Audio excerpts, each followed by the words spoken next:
So huge thanks for joining myself. I'm here with Richard Decani of London Property Licensing. Hi, Brandon. Hi.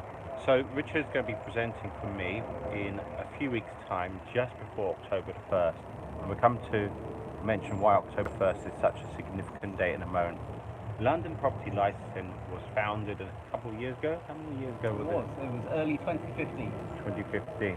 And your background comes from working in local councils over the last 20 plus years? That's right, about 25 years. 25 years. And one of the councils which you worked for was Redbridge. Um, look, you're the go-to person in terms of HMO, in terms of licensing. So the first question we're going to deal with is October the 1st. October the 1st is focused on, or how do you explain October the 1st? Because it's going to have a different impact if you already have a license compared to those Yeah, who need a license at that particular date. that's right. That's right. And a lot of councils haven't yet really upped their game as far as explaining a lot of the changes that are going to be coming in on the 1st of October. So basically, government have decided to change the rules around mandatory HMO licensing. From the 1st of October, in effect, most properties with 5 or more people in them, where the occupants aren't all related, will need to be licensed by the local authority under a widened mandatory HMO licensing scheme. So it's worth saying for the last 12 years, since 12 years, going back to 2006, mandatory HMO licensing applies to properties that are 3 or more stories in height, with 5 or more people who aren't all related. So it's captured the larger, higher risk properties. But that 3 or more story criteria will go from the 1st of October.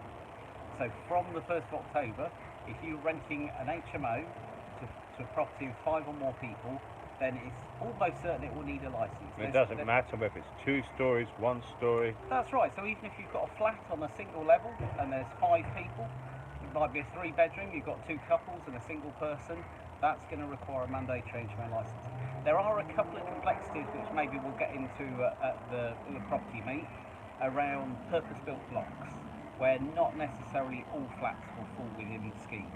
But generally speaking, the easiest way to think about it is 5 or more people, and the chances are a license will be needed. Look, I think it's, I don't want to say a nightmare because, but it's a little bit technical to say the least in terms of, and that's why you're here, and that's why you'll be on the 27th of September as well. I'm sure there's going to be lots of questions. Mm. And one of the questions is going to be focused on the new minimum HMO bedroom sizes, because it's going to be a different bedroom size for someone who's above 10, below 10. It's going to be complicated, and I think this is the issue that's going to affect not just on people who are getting a mandatory HMO license for the first time, but people already have those licenses, and also landlords who've got an additional license. An additional license is a type of licensing scheme the council can bring in for smaller HMOs. So in some areas, if you take, for example, Camden or Southwark, all HMOs already need to be licensed. So from the 1st of October, these new minimum bedroom sizes will be new absolute minimum bedroom sizes beneath which a council cannot allow anyone to sleep in that room. How fast will the council, you know, say, is it literally going to be on the 1st of October? There's going to be grace period? Yeah, absolutely. Well, we'll go into it in more detail in property beat, but basically it will come into force when a license is approved or renewed after the 1st of October.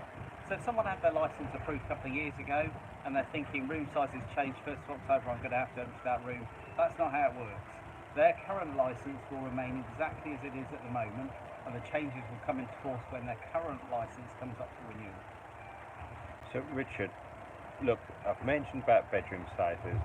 It's more than just bedroom sizes. I know you're going to go into more detail on the 27th of September. It's going to be looking at a whole building and kitchen facilities as well. What other key questions should people be considering before coming to the meet, or before 1st of October? Uh, Because I, compliance is key. well, the word I would use is compliance. I mean, the compliance risks now of getting it wrong are quite severe. For landlords who either intentionally are trying to evade their responsibilities. There is a small niche like that, but for most of those who think they're doing it right but aren't really aware of everything that they need to do, the penalties for getting it wrong have changed quite significantly over the last few years.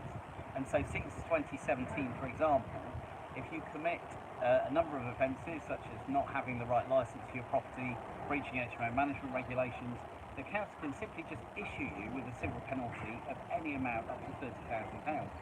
Now that's a huge hit on someone's property portfolio and could take them under.